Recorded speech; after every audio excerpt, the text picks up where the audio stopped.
ఇప్పుడున్న కాంగ్రెస్ ప్రభుత్వము 10 ఏళ్లు టీఆర్ఎస్ ప్రభుత్వం ఉండి ఏం చేసింది అనేది ప్రజలకు కంపల్సరీ తెలుసు. ఇలా ఇంటింటి బొట్టు ప్రచారం చేస్తుంటే ప్రతి ఒక్క ప్రజలు మేము కారు గుర్తుకే ఓటేసినాం, కానీ మాకు ఎట్లా ఇదైందో తెలుస్తలేదు.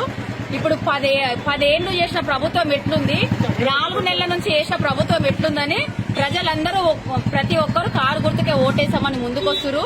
కాంగ్రెస్ ప్రభుత్వం వచ్చిన నుంచి కరెంటు ఉండట్లేదు, నీళ్లు వాటర్ లేదు, షాదీ ముబారక్ లేదు, పింఛన్లు సరిగా లేవు, ఏది కరెక్ట్ లేదు అని చెప్పి కరెంటు పోయినప్పుడల్లా రేవంత్ రెడ్డి వచ్చిండని కాబట్టి ప్రతి ఒక్కరు ప్రజలు ఎవరి ఇంటికి పోయినా గడప గడప ప్రచారానికి పోయినా గానీ మేము మోసపోయినాం బిడ్డ, మేము ఇప్పుడు కారు గుర్తుకే ఓటేసామని చెప్పి మేము ముందుండి మిమ్మల్ని గెలిపిస్తామని చెప్పి ప్రతి ఒక్కరు ప్రజలు మాకు ఆశీర్వాదం ఇస్తారు. కాబట్టి ఇప్పుడు వచ్చే కాలంలో ఈ ప్రభుత్వాన్ని కింద గద్దె దిస్తారని చెప్పి ప్రజలే చెప్తున్నారు.